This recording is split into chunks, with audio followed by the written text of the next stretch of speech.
انسان کے اوپر کوئی مصیبت آتی ہے، کوئی پریشانی آتی ہے، جس کو قرآن نے بیان کیا ہے ان مع العسر یسرا فان مع العسر یسرا، ایک چیز کو اللہ تبارک و تعالیٰ نے 2 مرتبہ بیان کیا.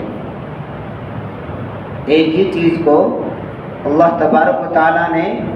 2 مرتبہ بیان کیا کہ ہر تنگی کے بعد آسانی ہے. یقیناً تنگی کے بعد اللہ تبارک و تعالیٰ کی طرف سے کیا آتی ہے؟ راحت آتی ہے، آسانی آتی ہے، بشاشت آتی ہے، فراحت آتی ہے، خوشیاں آتی ہے، عنایت آتی ہے، رحمت آتی ہے. شرط یہ ہے کہ اس شخص نے جس کے اوپر اللہ تبارک و تعالیٰ کی طرف سے کوئی تنگی آئی اور اس تنگی کے اوپر صبر و تحمل سے کام لیا، اب اس کو پتہ چلے گا کہ میرا رب کتنا قدردان ہے، میرا رب کتنا قدردان ہے، کتنا بڑا مہربان ہے، کتنا رحیم ہے اور کتنا رحمان ہے. اس وقت انسان کو پتہ چلے. ایک چھوٹی سی مثال دے کے سمجھاتا ہوں. اگر کوئی انسان کسی دنیاوی بادشاہ کے سامنے کوئی چھوٹا سا تحفہ لے کر چلا جائے، چھوٹا سا تحفہ، تو دنیاوی بادشاہ اپنے مقام اور اپنی بلندی اور اپنے احترام اور اپنی جستجو اور اپنی حکمرانی اور اپنے حاکم وقت کے ناطے اس چھوٹے سے تحفے کو حقیر سمجھتا ہے کہ بھئی چھوٹا سا تحفہ میری خدمت میں پیش کیا، جبکہ میں دنیا کا آج اس ملک کا میں بادشاہ ہوں، بڑا تحفہ ہونا چاہیے. ہوتا نہیں ہوتا. یہ آپ کا کوئی بڑا ساتھی ہے، آپ کا کوئی بڑا آدمی ہے، تو آپ اس کے پاس چھوٹا سا تحفہ لے کے جائیں گے تو اس کو حقیر سی نظروں میں رکھتا ہے اور اس طریقے سے لے کر ادھر رکھ دے گا، کوئی توجہ نہیں دے گا. کیوں؟ اس لیے توجہ نہیں دی جائے گی کیونکہ اس کے مقام کا وہ تحفہ نہیں ہے. وہ اپنا آپ کو بڑا سمجھ رہا ہے، اور بڑائی صرف اللہ کی ہے، کسی اور کے لیے نہیں. سب کو فنا ہونا ہے. لیکن اپنے رب کے قدردان ہونے کا پتہ کب چلتا ہے؟ یہ اس وقت چلتا ہے. ایک مثال میں دے دیتا ہوں آپ کو. ایک آدمی سفر کر رہا ہے اور سفر کرتے کرتے نماز کا ٹائم ہو گیا. کیا ہو گیا؟ نماز کا ٹائم ہو گیا. اب اس کو یہ جستجو، یہ تلاش ہے کہ قبلہ کدھر ہے، مجھے نماز کس سمت کی طرف کھڑے ہو کر پڑھنی ہے، کس سمت کی طرف کھڑے ہو کر پڑھنی ہے. اب شریعت کا تقاضا یہ ہے کہ آپ تحری کریے گا، اپنے دل کو، اپنے ذہن کو، اپنے دماغ کو، اپنے قلب کو ایک طرف غور و فکر کر کے تحری کریے، محنت کر کے، جستجو کر کے کہ قبلہ ادھر نہیں ادھر ہے، اور بس اسی میں آپ نماز پڑھ لیجیے گا. بادل ہو رہا تھا، سمت کا پتہ نہیں چل رہا ہے، اندھیرا ہو رہا ہے کہ کدھر نماز پڑھنی ہے، تو وہاں شریعت نے تحری کرنے کا حکم دیا ہے، غور و فکر اور سوچ کا حکم دیا ہے کہ آپ اس جگہ کے اندر سوچئے، غور و فکر کیجئے اور نماز قبلے کی طرف رخ کر کے جہاں آپ کا دل مطمئن ہو جائے اس طرف رخ کر کے آپ نماز پڑھ لیجئے. اب مثال کے طور پر 4 رکعت والی نماز تھی، آپ نے 2 رکعت نماز بجائے ادھر سمت کے، جس جگہ کو آپ کے دل نے قبول فرمایا، جس سمت کو آپ کے دل کو مطمئن ہو گیا، آپ کا دل اس سمت کی طرف مطمئن ہو گیا، آپ نے 2 رکعت نماز پڑھ لی. تھوڑی دیر کے بعد بادل چھٹ گئے اور آپ کو معلوم ہوا کہ سورج ادھر سے نہیں، ادھر نہیں چھپتا بلکہ ادھر چھپتا ہے، ادھر سے سورج نکلتا ہے اور ادھر غروب ہو جاتا ہے. تو اب شریعت نے یہ نہیں کہا کہ آپ اپنی نماز کو توڑ دی، شریعت نے یہ نہیں کہا کہ آپ اپنی نماز کو توڑ کر اکثر نو نماز پڑھیے. بلکہ اللہ کی طرف سے یہ حکم ہے کہ آپ جو 2 رکعت آپ نے بغیر سمت کی طرف پڑھی ہے اور آپ کو اب علم ہو گیا ہے، یہ کسی نے آپ کو بتلا دیا ہے، یا آپ کو سورج کی کرنوں کی وجہ سے آپ کو علم ہو گیا کہ ادھر سورج نہیں چھپتا بلکہ ادھر چھپتا ہے، تو اب شریعت کا حکم یہ ہے کہ آپ 2 رکعت جو آپ کی باقی ہو گئی ادھر کو پڑھیں۔ جو 2 رکعت نماز آپ نے بغیر سمت کے پڑھی اور آپ کو کسی نے بتلا دیا، قابل آدمی نے، کسی مسلمان نے، کہ بھائی ادھر کو نہیں پڑھنا ہے، آپ کو ادھر پڑھنا ہے، تو اب نماز نہیں توڑنی ہے، اب آپ کو نماز نہیں توڑنی ہے۔ ہماری عقل، ہماری سوچ، ہماری ذہنیت، ہماری فکر یہ کہتی ہے کہ تقاضا تو یہ تھا کہ نماز کو توڑ کر اکثر نہ پڑھتے اور جدھر قبلہ ہے ادھر کو نماز پڑھی جائے، لیکن میرا رب، آپ نے ایک آیت پڑھی ہوگی، فَمَن يَعْمَلْ مِثْقَالَ ذرہ، ایک رائے کے دانے کے برابر بھی اگر کسی نے کوئی عمل کیا ہے، إِنَّ اللَّهَ لَا يُضِيعُ، اللہ تبارک و تعالی اس کے عمل کو ضائع نہیں کرتا ہے۔ فَمَن يَعْمَلْ مِثْقَالَ ذَرَّةٍ خَيْرًا يَرَهُ وَمَن يَعْمَلْ مِثْقَالَ ذَرَّةٍ شَرًّا يَرَهُ، ایک رائے کے دانے کے برابر بھی اگر آپ نے نیکی کی ہے، ایک ذرے کے برابر، ایک ریت جس میں بہت سارے ذرات ہوتے ہیں، ایک ریت کے دانہ کتنا سا باریک سا ہوتا ہے، اس کے برابر بھی اگر آپ نے نیکی کی ہے تو اللہ تبارک و تعالی ان اللہ لا یضیع اجر المحسنین، کسی بھی نیکی کو ضائع نہیں کرتا ہے۔ لیکن ہمارا تقاضا، ہمارا سوچ، ہماری فکر یہ تھی کہ نماز کو توڑ کر اکثر نہ پڑھ جاتا تھا، لیکن اللہ نے فرمایا کہ جو 2 رکعت آپ نے بغیر قبلے کی سمت کو پڑھا ہے اس کو توڑنا نہیں ہے، بلکہ اب جو 2 رکعت باقی ہے اب آپ فوری طور سے اپنے چہرے کو گھما دیجئے گا اور قبلے کی سمت جو 2 رکعت باقی رہ گئی ہے اس کو پورا کر لیجئے گا، آپ کی نماز ہو گئی۔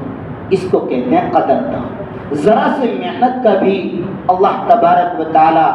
اس کا احسان جتلاتا ہے، اس کا احسان کا بدلہ دیتا ہے، اس کو کبھی ضائع نہیں ہونے دیتا ہے۔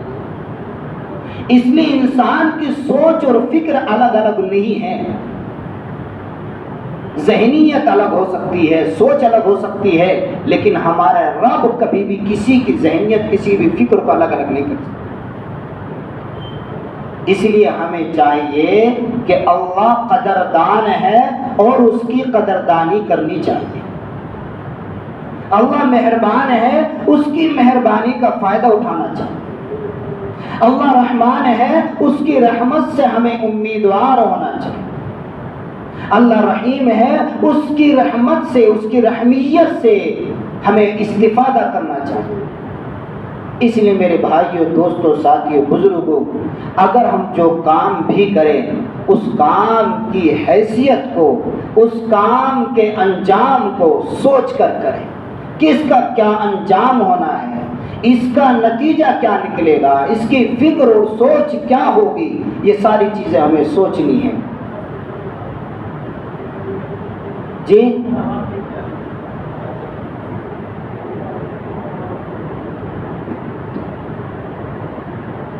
تو اس لیے یہ مثال میں نے اس لیے دی کہ اللہ رب العزت بڑا قدردان ہے۔ ایک بات یاد رکھیے گا، ایک اور مثال دیتا ہوں، وہ مثال یہ ہے کہ آپ اللہ تبارک و تعالی کے سامنے کھڑے ہو کر نماز پڑھ رہے ہیں، اللہ تبارک و تعالی کے سامنے کھڑے ہو کر نماز پڑھ رہے ہیں، اور وہ اتنا بڑا بادشاہ ہے، اتنا بڑا حاکم ہے، کلام الملوک ملوک الکلام، کہ بادشاہوں کا کلام بہت بڑا کلام ہوتا ہے، لیکن میرا رب کا کلام تمام کلاموں سے افضل ہے، تمام بادشاہوں سے افضل ہے۔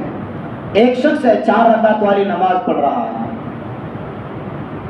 اب 4 رکعت والی نماز پڑھتے پڑھتے اس کو رکعتوں میں شک ہو گیا کہ میں نے 3 رکعت پڑھی یا 4 رکعت پڑھی، جبکہ تقاضا یہ ہے، اللہ یہ کہنے پر قادر تھا کہ تم میرے دربار میں کھڑا ہو کر میرے سامنے کھڑا ہو کر، میرے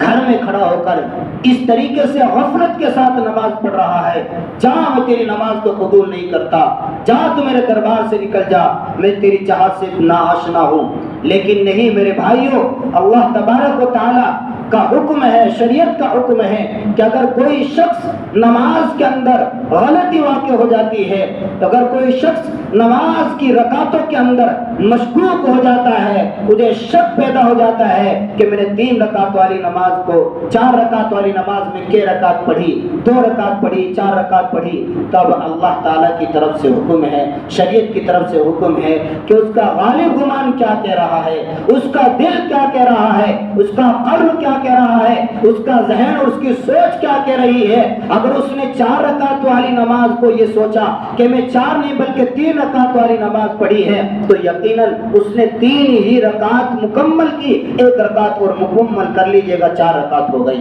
اور اگر اس نے 4 رکعت پڑھ لی اور اس کی سوچ اور فکر یہ کہ میں نے 3 ہی پڑھی، 1 اور پڑھ لیجئے گا، اس کی نماز مکمل ہو گئی اور سجدہ سہو کر لیجئے گا۔ اللہ جانتا ہے کہ جو میرے بندے نے میرے سامنے جو محنت کی ہے، ذرا سی محنت، جیسے ٹوٹے پھوٹے اعمال انسان اللہ کے سامنے کرتا ہے، اللہ اس کو ضائع نہیں کرتا، اللہ اس کو قبول فرماتا ہے۔ آپ دیکھ لیجئے گا، اگر کوئی شخص ایک کلیکٹر ہوتا ہے، ایک ان سے بڑا ہوتا ہے، اگر وہ کسی کو کوئی لیٹر بھیجنا چاہتا ہے تو اس لیٹر کے لیے پہلے سماعت اس کی اچھی چیزوں کے اندر اس کو ڈھالنے کی کوشش کرتا ہے، اور پھر اس کو بار بار اگر اس میں کسی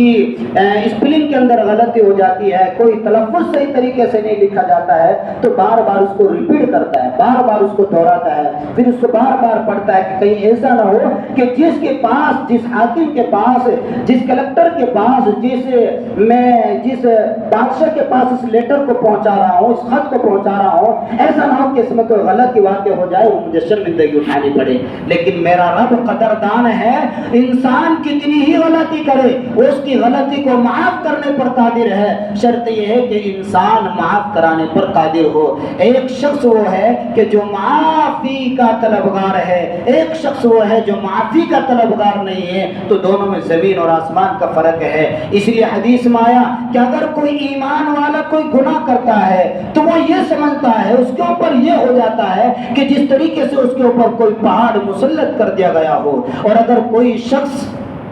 گناہ کر کے اس کو احساس نہیں ہوتا تو ایمان والا نہیں ہوتا، بلکہ تو اس کو ایسا لگتا ہے جس طریقے سے کوئی مکھی ناک پر بیٹھ گئی اور اس کا ہاتھ سے اس طریقے سے اٹھا دیا۔ دونوں میں فرق ہے، دونوں کے اندر فرق ہے۔ اس لیے ہم لوگ مایوس مت ہوئیے گا، ہم لوگ مایوس مت ہوئیے گا کہ ہم اللہ سے مایوس نہیں ہوں گے۔ میں نے بتایا کہ اللہ قدردان ہے، ہمارے یہاں ٹوٹی پھوٹی عبادتوں کو قبول کرتا ہے۔ ہم گنہگار ہیں تب بھی وہ ہمیں رزق دیتا ہے، ہم اللہ کی عبادت بہت کم کرتے ہیں تب بھی اللہ تبارک و تعالی ہماری روزی میں برکت عطا فرماتا ہے، ہم نماز پڑھتے ہیں اس میں بہت ساری غلطیاں کرتے ہیں تب بھی اللہ تبارک و تعالی اپنے دربار سے ہمیں باہر نہیں کرتا بلکہ قبول فرماتا ہے، راستہ دکھلاتا ہے، طریقے بتلاتا ہے کہ اگر آپ سے نماز میں یہ غلطی ہو جائے تو اس طریقے سے کر لے، آپ کی نماز ہو جائے۔ یہ کون ہے؟ یہ اللہ ہے۔ کون ہے؟ اللہ ہے۔ اس لیے میرے بھائیو، دوستو، ساتھیو، میں نے کہا تھا کہ تنگی ضرور آئے گی لیکن تنگی کے بعد آسانی، جس کو قرآن نے فرمایا ان مع العسر یسرا فإن مع العسر یسرا۔ مفسرین کرام لکھتے ہیں، مفسرین کرام لکھتے ہیں کہ اللہ رب العزت نے جو بار بار اس ایک ہی بات کو 2 مرتبہ دہرایا، وہ اس لیے دہرایا ہے کہ ایک مثال دے کے میں سمجھاتا ہوں کہ حضرت ایوب علیہ السلام اللہ کی بہت زیادہ عبادتیں کیا کرتے تھے۔ اللہ کی، یہ اس واقعے کو سن کر اپنی بات ختم کرتا ہوں۔ حضرت ایوب علیہ السلام اللہ کی بہت عبادت کیا کرتے تھے۔ شیطان نے اللہ سے جا کے کہا کہ میرا رب، یہ آپ کا محسن بندہ اس لیے آپ کی عبادت کرتا ہے کہ آپ نے ان کو باغات عطا فرمائے، آپ نے ان کو دولت عطا فرمائی، آپ نے ان کو اولاد عطا فرمائی، آپ نے ان کو بیوی عطا فرمائی، آپ نے ان کو ہر چیز مہیا فرمائی، اس لیے اس کے شکرانے میں تمہاری عبادت کرتے ہیں۔ میں تب دیکھتا ہوں اگر تم ان تمام چیزوں کو ان سے لے لے، اگر یہ بندہ یقیناً آپ کا محسن ہے تو اس تنگی کے اندر آپ کی تعریف کرے گا۔ تو اللہ رب العزت نے حضرت ایوب علیہ السلام کا واقعہ قرآن کریم میں نقل فرمایا ہے۔ اس لیے میں مفسرین کو جو واقعہ کر رہا تھا کہ ایک تنگی کے بعد دو تنگی کے بعد آسانی، دو راحتیں آتی ہیں، وہ کون کون سی میں بتاتا ہوں۔ حضرت ایوب علیہ السلام کے پاس بہت سارے باغات تھے، باغات خشک ہو گئے، بہت عالیشان مکان تھا، نیچے گر گئے، اولاد اس کے نیچے دب کر مر گئے، اور خود ایوب علیہ السلام بیماری کے اندر مبتلا ہو گئے، بہت بیمار ہو گئے۔ شیطان بھی یہ منظر کو دیکھ رہا ہے کہ نہ اولاد نہ رہی، نہ بچے رہے، نہ مال رہا، نہ دولت رہی، دیکھ رہا ہے کہ کب تک یہ اس چیز پر جمع رہے۔ لیکن یاد رکھنا کہ جس کا تعلق رب معلّہ سے ہو گیا، خدا کی قسم چاہے ساری زمین ٹوٹ کر اس پر پڑ جائے، وہ کبھی بھی اپنے رب سے گلہ شکوہ نہیں کرے گا۔ پوری دنیا اس کے اوپر مسلط ہو جائے، جیسا کہ فلسطین والوں کے اوپر سارے حکمران لگے ہوئے ہیں، لیکن وہ اپنے رب کے اوپر توکل بھروسہ کیے ہوئے ہیں اور اپنے رب سے مددیں مانگ رہے ہیں، اور انشاءاللہ ان قریب میرا دل گواہی دے رہا ہے کہ ان لوگوں کی ایسی فتح ہوگی کہ وہ دنیا ان کو دے گی انشاءاللہ۔ اس لیے جس کا تعلق اللہ سے ہو گیا اور اللہ اس کا ہو گیا، ان اللہ کان توابا رحیما، کہ جو شخص اللہ تبارک و تعالیٰ کے سامنے تواب ہوتا ہے، اس سے مغفرت طلب کرتا ہے، اپنی تمام جستجو، تمام حاجتیں، تمام ضروریات اس کے سامنے رکھتا ہے، دنیا کی ساری چیزیں تمہارے سامنے کھڑی نہیں ہو سکتی۔ آج پوری دنیا ان کے ساتھ نہیں ہے، بلکہ غیر مسلم بھی مسلمان بھی سب ان کے متنفر ہیں، سب ان سے کٹے ہوئے ہیں، سب ان کے خلاف پروپیگنڈا بنا رہے ہیں، لیکن اللہ کی طاقت ان کے ساتھ کھڑی ہوئی ہے، اور انشاءاللہ دشمنان اسلام کو منہ کی کھانی پڑے گی۔ اس لیے شیطان نے ایوب علیہ السلام کو اللہ کے ذریعے پریشانی کے اندر مبتلا کرا، پریشانی میں مبتلا ہو گئے، بدن پر زخم ہو گئے، تو کسی نے سنا، کان لگا کر آسانی کے ساتھ بہت غور توجہ سے کہ ایوب علیہ السلام اپنی زبان سے یہ کہہ رہے ہیں، اے میرا رب جس حال میں تو رکھے اس حال میں راضی ہوں، لیکن مجھ پر اتنا رحم کرنا کہ میری زبان کے اندر بیماری داخل مت کرنا، ایسا نہ ہو کہ یا رب میں تیری تعریف نہ کر سکوں۔ اللہ کو رحم آیا، لمبی چوڑی تفسیر مختصر بتلا رہا، اللہ کو رحم آیا کہ اللہ نے پھر ایک دعائی الفاظ، کیسے دعا، ربی انی مسنی الضر وانت ارحم الراحمین، یہ نہیں کہا ہے اللہ تو نے مجھے مصیبت میں غرق کر دیا، پریشانی میرے اوپر ڈال دی اور تکالیف کے اندر مجھے غرق کر دیا، فرما یہ نہیں، بلکہ کیا کہا، کتنی اچھی بات کی اللہ سے، ربی انی مسنی الضر وانت ارحم الراحمین، اے میرے رب مجھے ایک بیماری چھو گئی، یہ نہیں کہا میں بیمار ہو گیا، میں پریشانی کے اندر مبتلا ہو گیا، یہ کہا ربی انی مسنی الضر وانت ارحم الراحمین، اے میرا رب مجھے ایک بیماری چھو گئی، لاحق ہو گئی، اور آپ تو بڑے رحمان ہیں، آپ تو بڑے رحیم ہیں، آپ تو بڑے کریم ہیں۔ اللہ تبارک و تعالی نے حضرت کو شفا یاب فرما دیا، حضرت ایوب علیہ السلام کو بیماری سے الگ تھلگ کر دیا، جو اولادیں لی تھی وہ بھی عطا فرما دی، اور جو باغات ختم ہو گئے تھے وہ بھی عطا فرما دیے، اور ساری چیزیں دولت عطا فرما دی، لیکن دو باتیں فرمائی، ایک تو اللہ تبارک و تعالی نے ایوب علیہ السلام کی تعریف قرآن میں ذکر کی۔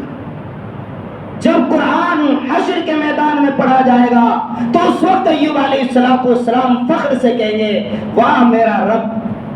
کہ میرے جانے کے بعد بھی آپ نے میرا نام میری نسلوں در نسلوں آنے والی نسلوں تک کو بتلا دیا کہ جو اللہ کا نیک اور قریبی بندہ ہوتا ہوتا ہے تو میں اس کی کسی بھی نعمت کو ضائع نہیں کرتا۔ اس لیے میرے بھائیو، دوستو، ساتھیو، بزرگوں، آپ اپنے آپ کو مایوس مت سمجھیے گا، اور اللہ کے یہاں سے جو تنگی آ جاتی ہے اس کے اوپر آپ پریشان مت ہوئیے گا۔ اللہ نہ جانے ہر تنگی سے کون سی چیزیں تمہیں دینا چاہتے ہیں۔ اس لیے میرے بھائیو، دوستو، بزرگوں، اللہ سے دعا